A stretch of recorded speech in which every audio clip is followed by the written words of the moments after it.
Reels மோகத்தில் திருச்சியில் இளைஞர் ஒருவர் பைக் சாகசம் செய்வது, ஓடும் பேருந்தின் முன் திடீரென படுத்து உடற்பயிற்சி செய்வது என பல்வேறு அத்துமீறல்களில் ஈடுபடும் வீடியோ வெளியாகியுள்ளது. இது தொடர்பான கூடுதல் விவரங்களோடு இணைக்கிறார் எமது செய்தியாளர் கதிரவன். இது தொடர்பாக அவர் மீது நடவடிக்கை ஏதேனும் எடுக்கப்பட்டுள்ளதா? முழு விவரம். வணக்கம் பிரியங்கா.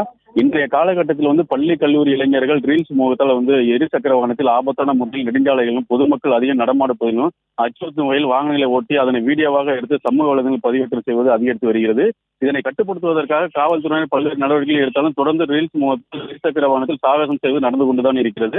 இந்த நிலையில் திருச்சி மாவட்டம் மணச்சநல்லூர் பேருந்து நிறுத்தத்தில் மாலை காலை வேளையில் பள்ளி கல்லூரி மாணவ மாணவிகள் பள்ளி முடித்து விட்டும் பள்ளிக்கு வருவதற்காகவும் பேருந்து நிறுத்தத்தில் அங்கு காத்திருக்கும் பொழுது அந்த நேரத்தில் இளைஞர் ஒருவர் அரசு பேருந்தை மறுத்து படுத்து உடற்பயிற்சி செய்வது போன்றும் அதே போன்று மாணவ மாணவிகள் அதிகம் இருக்கும் அதே இடத்துல முறையில் சாகசத்தில் ஈடுபடுவது போன்று வீடியோ எடுத்து அதை தற்போது சமூக வலைதளத்தில் பதிவேற்றம் செய்துள்ளனர். மேலும் மணச்சநல்லூரில் இருந்து துறையூர் செல்லும் புறவழி சாலையில் உயரக இருசக்கர வாகனத்தில் ஆபத்தான முறையில் வாகனத்தை ஓட்டி செல்லும் போது மற்றொரு இளைஞர் அதை வீடியோ எடுத்து வலைதளங்களில் பதிவிட்டுள்ளார். இந்த வீடியோ சமூக வலைதளத்தில் தற்போது வைரலாகி வருகிறது.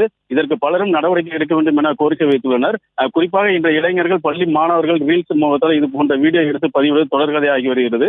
இதற்கு திருச்சி மாவட்ட காவல் கண்காணிப்பாளர் செல்வநாகரத்தின் இதற்கு நடவடிக்கை எடுக்க வேண்டும் என சமூகர்கள் கோரிக்கை வைத்துள்ளனர்.